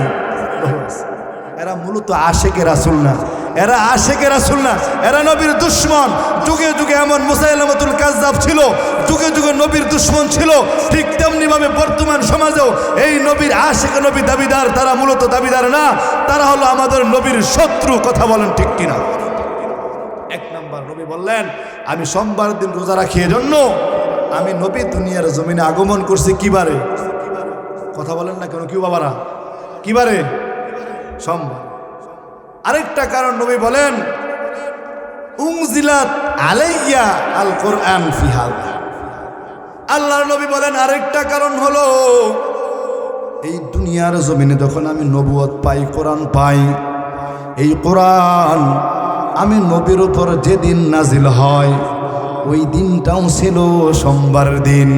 এই জন্য সোমবার দিনকে সম্মান জানাইয়া আমি আল্লাহ তাআলার কাছে শুকরিয়া আদায় করিয়া এই সোমবার দিন প্রতি সোমবার রোজা রাখিয়া দেই। সুবহানাল্লাহ। নবীর ইশক মহব্বত আসার 1 নাম্বার মাধ্যম কি বললাম? প্রতি সোমবারে কি রাখা? প্রতি সোমবারে রোজা রাখা। প্রতি সোমবারে রোজা রাখা এটা অন্যতম একটা মাধ্যম। কারণ আপনি যাকে ভালোবাসবেন তার সাথে কথা বলতে হবে, তার সাথে কানেক্টিভ থাকতে হবে। আপনি যদি তাকে ভালোবাসেন শুধু মনে মনে, আরে কোনোদিন জানাইলেন না, হ্যাঁ যেটা পছন্দ করে ওটা আপনি করলেন না, ওই যেই রাস্তায় গেলে ভালো লাগবে আপনি সেই রাস্তায় গেলেন না, তাহলে কোনোদিন তার সাথে আপনার প্রেম ভালোবাসা হবে না, ঠিক কিনা বলেন? এই দুনিয়ার জমিনে যারা যুবকরা প্রেম প্রীতি করে, ওই মেয়ে যেই পোশাক ভালোবাসে, যেই রং ভালোবাসে হেরা গাও দেয়, এই মেয়ে যেই ফুল ভালোবাসে ওই ফুল নিয়ে দেয়, ওই মেয়ে যেই রাস্তায় হাঁটে ওই রাস্তায় গিয়ে বয়ে থাকে, ঠিক কিনা বলেন? অনেকে বলতেছে না যুবকরা, কারণ গায়ে লাগতেছে। এই কথা বলেন ঠিক কিনা? এটা প্রমাণ। তো আল্লাহর নবীও দিয়ে গেছে সিমটম যে আমি নবীকে ভালোবাসতে হলে তুমি এই রাস্তায় আসো, এই গুণ নাও, এই সিমটম গ্রহণ করো, সোমবার দিন রোজা রাখো, পারবো তো ইনশাআল্লাহ? আল্লাহ তাআলা তৌফিক দান করুক। 1 নম্বর আমল। 2 নম্বর আল্লাহর নবীর হাদিসের ভাষ্য অনুযায়ী পাওয়া যায়, 2 নম্বর হলো যত আদিয়ায়ে মাসনুনা আছে, আদিয়ায়ে মাসনুনা আজকে থেকে আমল করা শুরু করে দিবেন। এই আমরা খানা খাই, দোয়া আছে না নাই? আমরা ঘুমাইতে যাই, দোয়া আছে না নাই? কয়জনে এমন আছে যে ঘুমানোর সময় দোয়া পড়ে ঘুমায়? অধিকাংশ দোয়া পড়ে না, ঠিক না? অধিকাংশ দোয়া পড়ে না। ঘুম থেকে ওঠার পরে দোয়া আছে না নাই? আছে। এমনিভাবে আপনি বাথরুমে যান, বাথরুম থেকে বের হন, যেই কাজ করেন সব কাজের মধ্যে আল্লাহর নবীর সুন্নত তরিকার দোয়া আছে না নাই? আমরা নবী ভালোবাসি, নবীকে মহাব্বত করি, নবীর উম্মত দাবিদার। নবী আমাকে হাসরের ময়দানে সুপারিশ করিয়া জান্নাত দিয়া দিব, এটা নবীর ঠেকা লাগছে। আপনি দুনিয়ার জমিনে নবীর কোনো আমলেই করলেন না, নবীর কোনো সুন্নতই মানলেন না, নবীর কোনো বাইরুবেই করলেন না, আর নবী হাসরের ময়দানে অনেক ঠেকা লাগবে আপনার, যে নবী আপনার সুপারিশ করে জান্নাত দিয়ে দিবে। না বাবা, নবীর শাফাআত, নবীর সুপারিশ, নবীর হাতে হাউজে কাউসার পান করতে চাইলে নবীর আদর্শ মোতাবেক নবীর সুন্নতকে এই দুনিয়ার জমিনে জিন্দা করে যেতে হবে। তাহলেই এই ব্যক্তিটা মারা যাওয়ার সাথে সাথে যখন আমার নবীর চেহারাটা দেখাইবে, মান হাদা রাজুল বুইসা ফিদ দুনিয়া, এই লোকটাকে যাকে দুনিয়ার জমিনে পাঠানো হয়েছিল, যেই ব্যক্তিটা মুখের মধ্যে দাড়ি নেয়া দুনিয়ার জমিনে নবীর সুন্নত মোতাবেক চলে গেছে, তাকে যখন নবীর ফটোটা দেখাইবে, নবীর চেহারাটা দেখাইবে, তার চিনতে কোনো অসুবিধা হবে? কথা বলেন না কেন? অসুবিধা হবে? আর যেই ব্যক্তি দুনিয়ার জমিনে নবী চিনেই না, যে নবীর কোনো সুন্নতের আমল করেই না, হ্যাঁ খালি খানার পরে মিষ্টি খাওয়া সুন্নত, এটা আমল করছে। আর একটা হলো যে কেউ দাওয়াত দিলে না গেলে এটা খারাপ দেওয়া, সুন্নতের খেলাফ দাওয়াতে গেছে। হ্যাঁ হাসরের মধ্যে দাঁড়া করবো, আল্লাহ আমি তো নবীর 2টা সুন্নত পালন করছি। একটা হলো কি, ওই যে খানার পরে মিষ্টি খাইতে হয় না, খাইছি। আরেকটাকে কেউ দাওয়াত দিলে দাওয়াত ফিরিয়ে দিন, আমি গেছি, এটা নবীর সুন্নত ছিল। তো আল্লাহ তাআলা তো কিছু বুঝে না, সিধা নাউজুবিল্লাহ পড়েন, ইনিল হুকমু ইল্লা লিল্লাহ লিমানিল মুলকুল ইয়াউম। আল্লাহ তাআলা সেদিন বলে দিবে আজকের রাজত্ব কার, আজকের ক্ষমতা কার। আজকের এই ক্ষমতা দুনিয়ার কোনো রাজা বাদশার ক্ষমতা চলবে না, দুনিয়ার কোনো নেতার গর্ব, কোনো নেতার কিংবা কোনো এমপি মন্ত্রীর ক্ষমতা এখানে আর চলবে না। একমাত্র কেবলমাত্র ইনিল হুকমু ইল্লা লিল্লাহ, আজকের ক্ষমতা কেবলমাত্র একমাত্র আল্লাহ তাআলার জন্য। আল্লাহ তাআলা জব্বারিয়ত, কাহারিয়ত প্রকাশ করে যখন একটা ডাক দিবে, হাদিসের মধ্যে আসছে জাহান্নামীরা তখন থর থর থর থর করে কাঁপতে থাকবে। নাউজুবিল্লাহ পড়েন, নাউজুবিল্লাহ পড়েন। এই মুহূর্তে যদি আমি আপনি মারা যাই, যারা বাড়িতে আছে কথা বাদ দিলাম, আমি আপনি যদি এখন মারা যাই, সবাই 1 সেকেন্ড 2 সেকেন্ড চিন্তা করে চক্ষু বন্ধ করে দেখেন তো আমি জান্নাতি না জাহান্নামী। জিগান, অন্তর জিগান, অন্তরকে জিজ্ঞাসা করেন, আমি যদি এই মুহূর্তে মারা যাই আল্লাহর সামনে দাঁড়াবো কিনা? আমার কি এমন কোনো উল্লেখযোগ্য আমল আছে যে এটা নিয়ে আমি আল্লাহর সামনে দাঁড়াইতে পারবো? আল্লাহ এই বন্দেগীটা আপনি কবুল করেন। এমন কোনো আমল আমাদের নাই। তো নবীর প্রেম যদি থাকে, নবীর ইশক ভালোবাসা যদি থাকে, এটাও তো হতে পারে হাসরের ময়দানে এই উসিলায় নবী বলবে আল্লাহ আমারে ভালোবাসছে, পাগল তেমন বোঝে না কিছু, আপনি মাফ করে দেন। আল্লাহ বলবে আশেক, আপনি আমার বন্ধু, আপনি আমার হাবিব, আপনি আমার দেওয়ানা, আপনার সুপারিশ বৃথা যাবে না। যান, আপনি যেই সমস্ত উম্মতদের জন্য সুপারিশ করবেন সবাইকে আমি জান্নাত দিয়ে দিলাম। সুবহান। তাহলে 2 নম্বর বললাম আদিয়ায়ে মাসনুনা। খাইতে গেলে, ঘুমাইতে গেলে, তুমি বাথরুমে যাও, ওয়াশরুমে যাও, প্রবেশ করার, বের হওয়ার, মসজিদে যাও, মসজিদ থেকে বের হও, আল্লাহুম্মা ইফতাহলি আবওয়াবা রাহমাতিক। এমনি ভাবে যত দোয়া আছে এই দোয়াগুলো খুঁজে খুঁজে শিখবা, এগুলো আমল করবা। আজকে মা বাবা সন্তানদেরকে মোবাইলের মাধ্যমে টিকটক ভিডিও দেখায়, রিলস ভিডিও দেখায়, বিভিন্ন ধরনের নাচ গান শিখায়, বলে 16 ডিসেম্বরের মধ্যে নাচবি, শিখ। 16 ডিসেম্বর অনুষ্ঠান হয় না? এবার তোমার হয় না বেশি একটা। আগের জমানার কথা বলতেছি, এই অন্য সরকারের আমলে 16 ডিসেম্বর আগে দা মায়ারে গান শিখায়, নাচ শিখায়, শিখ। তুই 16 ডিসেম্বরে পুরস্কার পাবি। তো যেই মা বাবা সন্তানদেরকে গুনাহ শিখাইলো, নাফরমানি শিখাইলো, ওই বেদুইন বানা, বেহাল্লা বানা, বেলল্লা বানা শিখাইলো, এই মা বাবার অবস্থাও খারাপ হবে আসলে। আর বর্তমান সমাজের মধ্যে আবার কিছু সচেতন মা আছে, ওই যে উসমান হাদির মা, তার মাও তো মা, ওই যে আলেম সন্তানগুলোর মাও মা। অনেকে এমন আছে সন্তানদেরকে ঘুমানোর আগে দোয়া শেখায়। আমি আপনাদেরকে গর্বের জন্য বলি না, শুকরের জন্য বলি, ফখরের জন্য নয়। আমি যতদিন বাসার মধ্যে রাতের বেলা থাকি, আমি দেখতে পাই আমার সন্তানগুলো ছোট ছোট 6 বছর আর 3 বছরের বাচ্চা মাসুম, তারা কত সুন্দর করিয়া যখন ঘুমানোর সময় হয় আমাকে প্রশ্ন করে, বাবা তুমি ঘুমের দোয়া পড়ছো নি? আলহামদুলিল্লাহ বলেন। আমার জিজ্ঞাসা ঘুমের দোয়া পড়ছি না বউ? আমি আমার তো পড়তে মনে নাই, কতটা পড়ে না আমরা পড়ে লেছি। এই যে ছোট মাসুম বাচ্চা, আমি কিন্তু এদেরকে শিখাই নেই, আমি তো দূরে দূরে থাকি। তা আমি দেখলাম যে ঘরের মহিলা যদি ভালো থাকে, ঘরের মা যদি ভালো হয়, ওই সন্তানগুলো এমনিতেই দিনদার হয়। ঠিক কিনা বলেন? এই কথা বলেন না কেন? গাছ ভালো যার ফল ভালো তার, এই গাছ যদি ভালো হয় ফল ভালো হয়।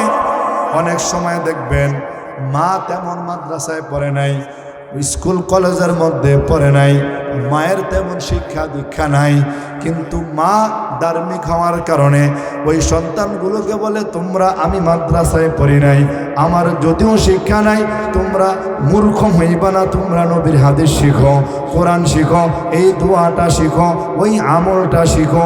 আর মা যতই শিক্ষিত হোক, যতই ডিগ্রিদারি হোক, যদি দিনদার না হয়, যদি আমলদার না হয়, ওই মা দ্বারা সন্তান আমলদারি হয় না। বরঞ্চ মাও গুনাহের নাচ গান দেখে, মাও টিকটক ভিডিও করে, ওই সন্তানগুলো বড় হওয়ার পরে টিকটক করে, রিলস ভিডিও করে। কথা বলেন ঠিক কিনা? এরপরে তার অন্তরালের মা, আপনাদেরকে একটা কথা বলি, ও মা, কথাগুলো খুব কান লাগায় শোনো। আল্লাহর নবী বলেন, মহিলারা দুনিয়ার জমিনে আমল বেশি করা লাগবে না, মহিলারা মাত্র কয়েকটি আমল করলে আল্লাহ জান্নাত দিয়া দিবে। সুবহানাল্লাহ বলেন। মহিলাদের ওয়াজ করতেছে, মহিলাদের ব্যাপারে নবী জানায়া দেয়, এই দুনিয়ার জমিনে মহিলারা পরিবার নিয়ে ব্যস্ত থাকে।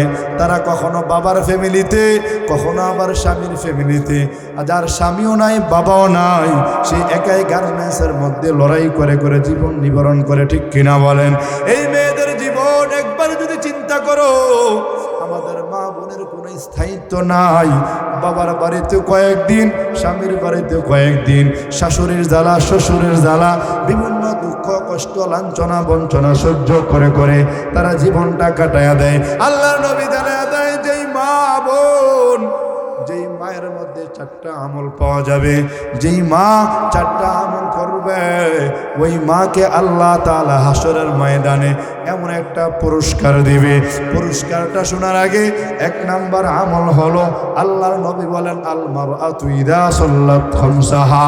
আল্লাহর নবী বলেন, মহিলাদের 1 নাম্বার আমল, আল মারআতু ইযা সাল্লাত খামসাহা, শুধুমাত্র 5 ওয়াক্ত নামাজ পড়বে। তাহাজ্জুদ পড়ার দরকার নাই, ইশরাক পড়ার দরকার নাই, আওয়াবিন না পড়লেও চলবে, তবে এগুলো পড়লে তো আরো ভালো, কিন্তু 5 ওয়াক্ত নামাজ সুন্দরভাবে পড়বে। 2 নাম্বার, আল্লাহর নবী জানায় দেয়, ওয়াসামাস শাহরাহা, এই তো সামনে কয়েক মাস পরেই, কয়েকদিন পরেই রমজান মাস শুরু হয়ে যাবে। এই রমজানের একটা মাস সুন্দরভাবে রোজা রাখবে।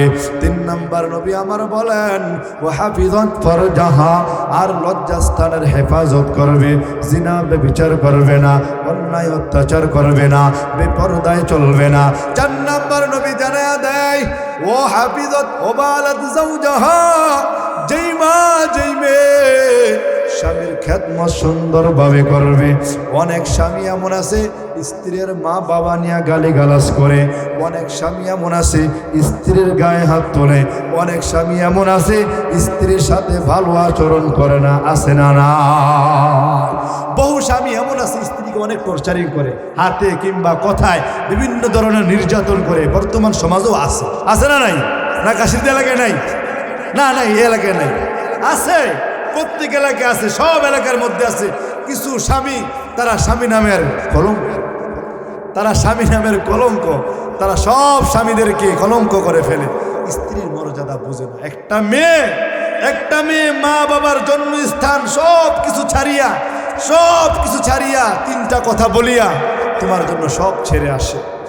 অনেক তো এমন আছে পোলা বিয়া করানোর পরে কিন্তু পোলার শ্বশুরবাড়ি থেকে তেমন ভালো নামতার না দেয়, ভালোভাবে একটু রেসপেক্ট না করে, এই পুত্রবধূরে নিয়ে বিভিন্ন ধরনের গালিগালাজ করে, হাতে না হলে কথায় না হলে অন্যজনের মাধ্যমে টর্চারিং করে। কোন জায়গায় পোলা বিয়া করাইলি, কি রে তোর পোলা কি এমন রে, যে জায়গায় বিয়া দিলি ওই শ্বশুর বাড়িতে তো কিছু দিল না, দেখলাম না। আছে না এরকম? আছে, অনেক মূর্খ ফ্যামিলি তেমন আছে। বর্তমানে তো অনেক শিক্ষিত ফ্যামিলির মধ্যে ঢুকে গেছে, ওই শ্বশুর বাড়ির যৌতুক টাকা আনে না, টাকা আনলে তো যৌতুক হয়ে যাবো, গুনে দেবো, হ্যাঁ টাকা চায় না, ফ্রিজ বিভিন্ন ধরনের আইটেম চাইয়ে নিয়ে আহে। আর না চাইলেও যদি না দেয় এমনিতে সারা জনম বেডিরে টর্চারিং করে, মুখ কালা করে থাকে, বিভিন্ন ধরনের কথা কইলে খেপা যায়। কি এলাকায় এরকম মানুষ নাই? আছে। আল্লাহ নবী বলেন 4 নম্বর আমল হলো স্বামীর খেদমত করা, স্বামীর রাজামন্দি হাসিল করা। স্বামীর খেদমত যদি ভালোভাবে করে তাহলে 1 নাম্বার হলো 5 ওয়াক্ত নামাজ ভালোভাবে পড়বে, 2 নাম্বার হলো রমজান মাসের রোজা ভালো করে রাখবে, 3 নাম্বার পর্দা পুশিদায় সুন্দরভাবে থাকবে, লজ্জাস্থানের হেফাজত করবে, 4 নাম্বার স্বামীর কথা মতো চলবে, স্বামীর খেদমত করবে। আল্লাহর নবী জানায়া দেয় যেই মহিলার মধ্যে এই 4টা গুণ থাকবে, হাসরের ময়দানে আল্লাহ তাআলা নিজেই ঘোষণা করবে জান্নাতের 8টি দরজা খোলা থাকবে, যেই দরজা দিয়া মন চায় তুমি জান্নাতে প্রবেশ করে নাও। কাদের কুদরতুদারি বরকামাল আনতা রব্বি আনতা হাসবি যুল জালাল, তুহি কাদের জলিলুল্লাহ জাহাদাদ বহরহান তুহি মেরে নেগহবান। তাহলে বলতেছিলাম নবীর ভালোবাসা আছে কয় কাজ, মনে নেই, ভুলে গেছে। ভুলে গেলে কিন্তু হইব না, কারণ আমি বলছি আমল নিয়ে তো শুনতে হইব। কয় কাজ? 5 কাজ। 2টা বলছি, একটা হলো সোমবার দিন রোজা রাখা, 2 নাম্বার হলো আদিয়া মাসনুনা যত দোয়া সুন্নত দোয়া আছে এগুলো আমল করা, 3 নাম্বার হলো তুমি ঘরে যাও বাইরে যাও যেখানে যাও, বাজারে যাও হাটে যাও মাঠে যাও, ব্যবসা করো, রিক্সা চালাও, অটো চালাও, যেভাবেই থাকো তুমি নবীর সুন্নত তরিকায় চলো, নবীর সুন্নতকে পায়রবি করো, নবীর সুন্নত তরিকায় চলো, তাহলে তোমার মধ্যে নবীর ইশক ও প্রেম চলে আসবে। 4 নাম্বার, 3 নাম্বার গেল, 4 নাম্বার হলো সুযোগ পাইলেই নবীর নামে দুরূদ পড়ো। সুবহানাল্লাহ বলতেন না? নবীর নামে দুরূদ পড়লে কি লাভ? ছোট্ট আকার হাদিসটা বলি, সময় শেষ। আল্লাহ রসুল হাদিসের মধ্যে আসছে কেউ যদি নবীর উপর একবার দুরূদ প্রেরণ করে, বলেন কয়বার? সবাই বলেন না বাবা, কয়বার? যদি একবার কেউ দুরূদ প্রেরণ করে আল্লাহ তাআলা তার কাছে 10 বার রহমত পাঠায়। আর আসতে বলেন সুবহানাল্লাহ। একবার দুরূদ পড়লে 10 বার রহমত। শুধু তাই নয়, আল্লাহ নবীর হাদিসের মধ্যে আসছে ওই বাংলাদেশের নরসিংদী জেলার ওই শিবপুর উপজেলার গাছিন্দি এলাকার এক মাহফিলের মধ্যে অনেকগুলো বৃদ্ধ বাবারা এবং এক বক্তা বলিয়া দুরূদ শরীফ পড়ছে। আল্লাহ নবীর হাদিসের মধ্যে আসছে যতজন মানুষ সেখানে ছিল প্রত্যেকের বাবার নাম এবং তার নাম সহকারে এন্ট্রি কইরা আল্লাহর নবীর কাছে পৌঁছে। কথাটা মনে অনেকের বিশ্বাস হয় নাই। ওই যে নরসিংদী আর শিবপুরে কইছিল এমন বিশ্বাস হয় নাকি? না, এটা নবীর কথা। আল্লাহ নবীর জন্য যে দুরূদ প্রেরণ করবে তার নাম ঠিকানা সহ আল্লাহর নবীর রওজার কাছে পৌঁছে। জোরে বলেন না বাবা সুবহানাল্লাহ। একবার দুরূদ পড়ে নেই সাল্লাল্লাহু আলাইহি ওয়াসাল্লাম, আরেকবার বলি সাল্লাল্লাহু আলাইহি ওয়াসাল্লাম। লাভ করলাম না লস করলাম? এতক্ষণ যে ওয়াজ শুনছেন এটা আমল করে না কাজে দিব? আজ আমল না করে কোনো লাভ নাই, কিন্তু এখন যে রাসূল দুরূদটা পড়ছেন এটা কিন্তু সাথে সাথে অ্যাকশন, সাথে সাথে আল্লাহর নবীর কথা যেমন সত্য, আসমান যেমন সত্য, জমিন যেমন সত্য, ঠিক তেমনিভাবে রাত যেমন সত্য, দিন যেমন সত্য, এইখানে আমরা বসে আছি এটা যেমন সত্য, ঠিক তেমনিভাবে আমার নবীর কথাও সত্য। আর নবীর কথা যদি সত্য হয়ে থাকে আমাদের নাম ঠিকানা এই মুহূর্তে নবীর কাছে পৌঁছে গেছে। সুবহানাল্লাহ। তাহলে 4 নাম্বার আমল হলো বেশি বেশি নবীর শানে দুরূদ প্রেরণ করা, দুরূদ বেশি বেশি পড়া। 5 নাম্বার, আল্লাহ রসুল সাল্লাল্লাহু আলাইহি ওয়াসাল্লাম বলেন যে প্রতি রাতে শোয়ার আগে খাস প্রতি রাতেই শোয়ার আগে সুন্নত তরিকায় শোয়া, আর শোয়ার আগে নবীর শানে দুরূদ প্রেরণ করে নেওয়া, এটা এক রিওয়ায়াত। আর এক ভিন্ন রিওয়ায়াতে বিভিন্ন রকম আসছে, শোয়ার আগে যদি কেউ দুরূদ শরীফ পড়ে, আল্লাহ রাসূলের হাদিস আসলো, সে সরাসরি নবী স্বপ্ন যুগে তারে দেখা দিবে। আমরা নবীর দেখতে চাই না বাবা? চাই, কিন্তু অন্তরে এইভাবে আশা আকাঙ্ক্ষা নাই। স্বপ্নে তো কত কিছু দেখেন, কোনোদিন তো আশা করলেন আল্লাহ আপনি নবীরে দেখায় দেন। যে ব্যক্তি নবীকে দেখবে, হাদিসে আসছে সে নবীকেই দেখলো, কারণ শয়তান নবীর চেহারা আকৃতি ধারণ করতে পারে না। এজন্য যারা নবীকে দেখে সে স্বয়ং নবীকেই দেখে। নবীকে দেখতে হইলে নবীর কাজ করতে হবে, নবীকে ভালোবাসতে হবে। শুরুতে বলছিলাম নবীকে ভালোবাসলে 2 ধরনের পুরস্কার, কারো মনে আছে? এই কথাটা বলে শেষ করি। নবীকে ভালোবাসলে 2 ধরনের পুরস্কার, এটা নবী বলে নাই, এটা নবী বলে নাই, এটা আল্লাহ বলছে। সুবহানাল্লাহ বলেন। নবীরে ভালোবাসলে আল্লাহ 2 ধরনের পুরস্কার দিবে। এই আয়াতটা খুতবায় পড়ছিলাম, কুল ইন কুনতুম তুহিব্বুনাল্লাহ ফাত্তাবিউনি ইউহিব্বুকুমুল্লাহ ওয়া ইয়াগফির লাকুম যুনুবাকুম। আল্লাহ তাআলা বলেন, যারা আমি নবীকে, আমার নবীকে ভালোবাসবে, আমি আল্লাহ তাআলাকে ভালোবাসা হয়ে গেল। যারা এই ভালোবাসা অর্জন করবে, আমি আল্লাহ তাদেরকে 2 ধরনের পুরস্কার ঘোষণা করলাম। আল্লাহ তাআলা বলেন, কুল ইন কুনতুম তুহিব্বুনাল্লাহ ফাত্তাবিউনি ইউহিব্বুকুমুল্লাহ ওয়া ইয়াগফির লাকুম যুনুবাকুম ওয়াল্লাহু গফুরুর রহিম। 1 নম্বর পুরস্কার, আল্লাহ তাআলা বলেন, নবী যারা দুনিয়ার জমিনে আপনাকে ভালোবাসবে, তাদেরকে আপনি জানায়া দেন আমি আল্লাহ স্বয়ং তাদেরকে ভালোবাসবো। সুবহানাল্লাহ। আল্লাহ যাকে ভালোবাসবে তার কি আর কিছু লাগে? আল্লাহ তাআলা যার হয়ে যায়, দুনিয়ার সব তার হয়ে যাবে। দুনিয়ার সব মানুষ মিলেও তার ক্ষতি করতে পারবে না, কারণ তার পক্ষে আছে কে? জোরে বলেন না কে? 1 নম্বর পুরস্কার আল্লাহর ভালোবাসা পাওয়া যাবে। হে মুমিন, আল্লাহর ভালোবাসা যদি পাও, তোমার অনেক কাজ এমনিতে হয়ে যাবে, অনেক কাজ সহজে হয়ে যাবে। যুগে যুগে অনেক মানুষ আল্লাহর ভালোবাসা পাইছে, তাদের অনেক কাজ আল্লাহ তাআলা গায়েব থেকে করে দিছে। আশরাফ আলী থানভী অনেক বড় আল্লাহর ওলি ছিল। এই জমিনের মধ্যে অনেক বড় আল্লাহওয়ালাদের মধ্য থেকে একজন শ্রেষ্ঠ আল্লাহর বুজুর্গ আশরাফ আলী থানভী। আশরাফ আলী থানভী আল্লাহ তাআলাকে এত রাজি করাইছে, আল্লাহ তাআলাকে এত ভালোবাসছে, আল্লাহ তাআলা আশরাফ আলীর ব্যাপারে এতটাই খুশি হয়ে গেছেন। আশরাফ আলী থানভী একদিন আসরের নামাজ পড়তে গেছে, দরজাটা বাহির থেকে লাগায়া গেছে। ওই থানাবন্দ ইন্ডিয়ার মধ্যে তিনার জায়গা ছিল।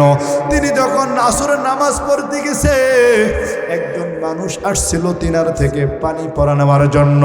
দেখবেন আসরের পরে অনেক মানুষ ভিড় করে পানি পরা আর গিয়া হুজুর থেকে হু নেওয়ার জন্য, ফু নেওয়ার জন্য।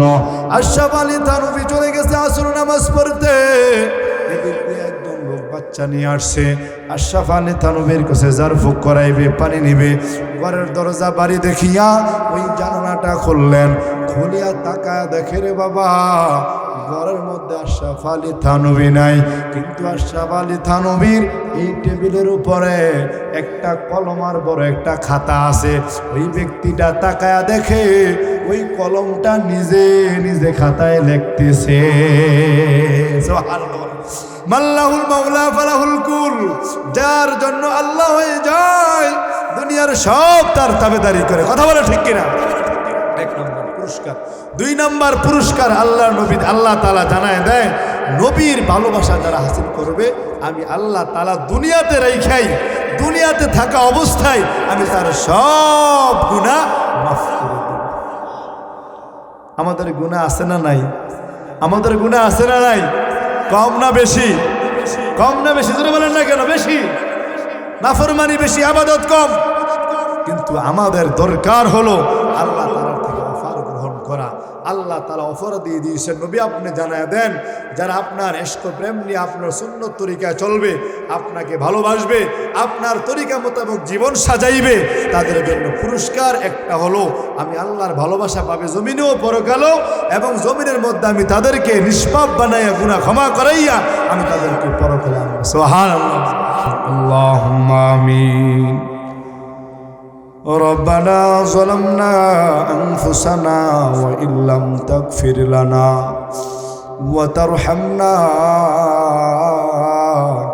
لنكونن من الخاسرين اللهم اغفر لحينا وميتنا وشاهدنا وغائبنا وصغيرنا وكبيرنا وذكرنا وأنثانا يا حي يا قيوم برحمتك نستغيث يا قاضي الحاجات يا حلال المشكلات يا رافع الدرجات يا دافع البليات يا أول الأولين يا أكرم الأكرمين يا أرحم الراحمين يا ذا القوة المتين رب العالمين আয় আল্লাহ আপনি তাকায়া দেখেন আয় আল্লাহ এই মধ্য রজনীতে আপনার কিছু পেয়ারা বান্দাদেরকে নিয়া আপনার মুহিব্বিন আশিকিন বান্দাদেরকে নিয়া রব্বুল আলামিন এই মধ্য রজনীতে গুনাহের বোঝা নিয়া আপনার শাহী দরবারে দুখানা হাত বাড়িয়ে দিলাম রব্বুল আলামিন মেহেরবানি করিয়া জীবনের সমস্ত গুনাহরাশি ক্ষমা করিয়া দেন আয় আল্লাহ আপনি যদি ক্ষমা না করেন আমাদেরকে কে ক্ষমা করবে দুনিয়ার জমিনে এক দরজায় না পাইলে অন্য দরজায় গিয়া চায় আপনি যদি আমাদেরকে খালি হাতে ফিরাইয়া দেন ওগো দয়ার মালিক কেউ নাই আমাদেরকে ক্ষমা করবে রব্বুল আলামিন মেহেরবানি করে আমাদেরকে আপনি আজকে মাফ করিয়া দেন আয় আল্লাহ আমরা যারা হাত তুললাম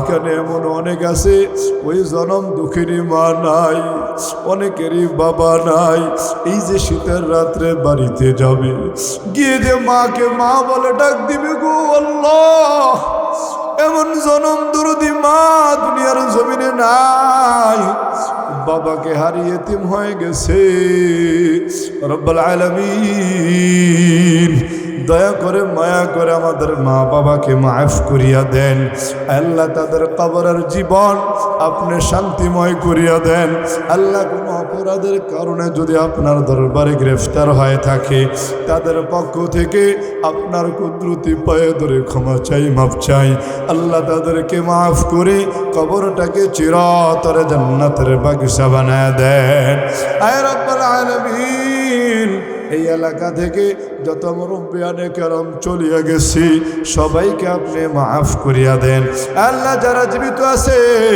আল্লাহ সবার নেক হায়াতের মধ্যে বারাকা দান করিয়া দেন আল্লাহ যারা হাত তুললো জানি না কার মনে কি আশা কি বেদনা সকলের মনের খবর আপনি জানেন সকলের নেক কামনাগুলো কবুল আর মঞ্জুর করিয়া নেন ওগো দয়ার মালিক আপনি তাকে দেখেন অনেক দাড়ি পাকা মুরব্বী বাবারা চোখের পানিগুলো সারিয়ে আপনার কাছে কি যেন বলে গত বছর জীবিত ছিল এই বছর নাই আগামী বছর থাকবে কিনা কোনো গ্যারান্টি নাই রব্বুল আলামিন আমার ডানে বামে সামনে বৃদ্ধ বাবাদেরকে আপনি মাফ করিয়া দেন পর্দার অন্তরালে যেই মা বোনেরা হাত তুলছে তাদেরকে মাফ করিয়া দেন আল্লাহ যুবকদেরকে আপনি কবুল করিয়া নেন আল্লাহ যুবকদেরকে ইসলামের জন্য কবুল করেন দ্বীনের জন্য কবুল করেন আল্লাহ আমাদের সকলের অন্তরে আপনার মোহাব্বত আপনার হাবিবের মোহাব্বত পয়দা করিয়া দেন রব্বুল আলামিন বাকিটা জীবন আপনার বিধান মোতাবেক নবীর সুন্নত তরিকায় চলার তৌফিক দিয়া দেন আয় রব্বুল আলামিন যুবক ভাইয়ের একতা যুব সংগঠন এই মাহফিলকে আয়োজন করেছে আল্লাহ এই মাহফিলকে আপনি কবুল করিয়া নেন আয় আল্লাহ এই সংগঠনের সাথে যারা আছে মনির ভাই সহ আরও যারা আছে সবাইকে আল্লাহ আপনি ভরপুর কামিয়াবি দান করিয়া দেন আরও বেশি বেশি ইসলামের খেদমত করতে পারে তৌফিক দিয়া দেন রব্বুল আলামিন আপনার এক বান্দা চামিয়া মেম্বার এই মাহফিলের আয়োজন করে থাকে এই প্যান্ডেল দিয়া থাকে আল্লাহ আপনার বান্দাকে আপনি মাফ করিয়া দেন, তার হায়াতের মধ্যে আপনি বারাকা দান করিয়া দেন, আরো বেশি বেশি দিন ইসলামের খেদমত করার তৌফিক দিয়া দেন। আয় রাব্বুল আলামিন, শরীফ উসমান হাদি ভাইকে আপনি মাফ করিয়া দেন, আল্লাহ তার কবরটাকে আপনি জান্নাতের বাগিচা বানিয়ে দেন। রাব্বুল আলামিন, দেশনেত্রী বেগম খালেদা জিয়াকে মাফ করিয়া দেন। আয় রাব্বুল আলামিন, আল্লাহ জানি না আপনি আমাদের ডাক শুনতেছেন কিনা। আল্লাহ, সবাই আল্লাহকে ডাক দাও। আল্লাহ, ও দয়ার মালিক, আপনি আজকে আমাদেরকে খালি হাতে ফিরে দিও না। আল্লাহ, আমাদের দোয়া কবুল আর মঞ্জুর করিয়া নাও।